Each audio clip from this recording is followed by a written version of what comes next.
My stepdad gambled away my future because I wasn't his real family. So I showed him what that really meant. My stepdad, Gary, hasn't worked a single day in the 6 years since he married my mom, unless you count scratching lottery tickets a career. Within a week of moving in, he'd claimed the living room as his office, where he'd sit in his boxers from dawn to midnight with his laptop heating his crotch while he chased digital jackpots. He'd order my mom to bring him sandwiches between hands and snap his fingers when his beer ran empty while complaining that her typing at the kitchen table was breaking his concentration. The freeloading started small but escalated just like his poker losses.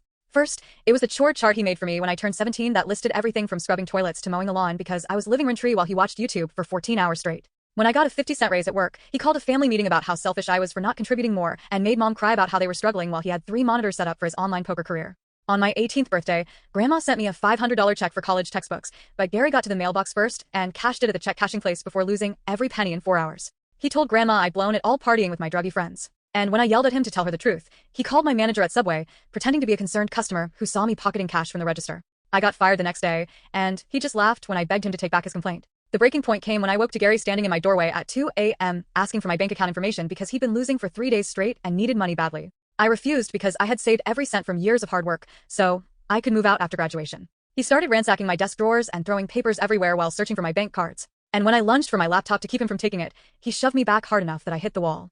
Then Mom appeared in the doorway, and I waited for her to say something. But instead she walked to my closet and started pulling out my clothes and laying them on the bed like she was helping me pack. She wouldn't meet my eyes and just kept folding my shirts with shaking hands while Gary tore through my belongings. And when I begged her to make him stop, she finally looked at me with a completely blank face. Gary said the words that broke everything. "You don't want to help your family? Then you're not family. Get out of this house." Mom's silent nod hurt worse than his words as she held the front door open while I dragged garbage bags of my stuff to the curb in the dark before she deadbolted behind me without a word. After spending the night on my friend's couch with a bruise forming on my shoulder, I started sorting through the garbage bags of stuff I'd grabbed in the chaos. Between Dad's death certificate and old insurance documents, I found something that made my hands shake. Legal papers showing that Dad's will left the house to me when I turned 18, not to Mom. The inheritance was supposed to transfer automatically through a trust, but the notification letters would have gone to the house where Gary probably threw them away with the junk mail. I spent 3 days at the library confirming what the paper said and learning that I had legally owned the house for 2 months without knowing it. I planned everything for the following Friday, when I knew they always went to Olive Garden for their anniversary. The locksmith arrived 20 minutes after they left and changed every lock while my friend Jake and I directed the moving crew to empty the house completely.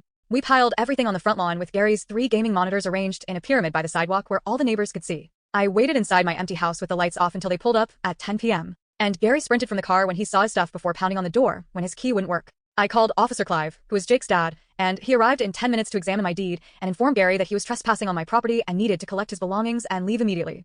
3 weeks later, Mom called from their 3rd motel in a month because Gary had lost her entire paycheck at an underground poker game and they were getting evicted again. She begged to come back without him, but I reminded her that she had chosen him over her own daughter when she packed my clothes that night. 6 months later, Gary's still bleeding her dry with his gambling while they bounce between motel. And he tells anyone who will listen that I conned them out of their house through some legal loophole. Last week, Mom texted that he'd found a guaranteed system to win back enough for a security deposit if she could just wire him $300. And when I didn't respond, Gary left me a voicemail calling me a selfish who destroyed his family. The house feels peaceful now without his constant demands and delusions echoing through every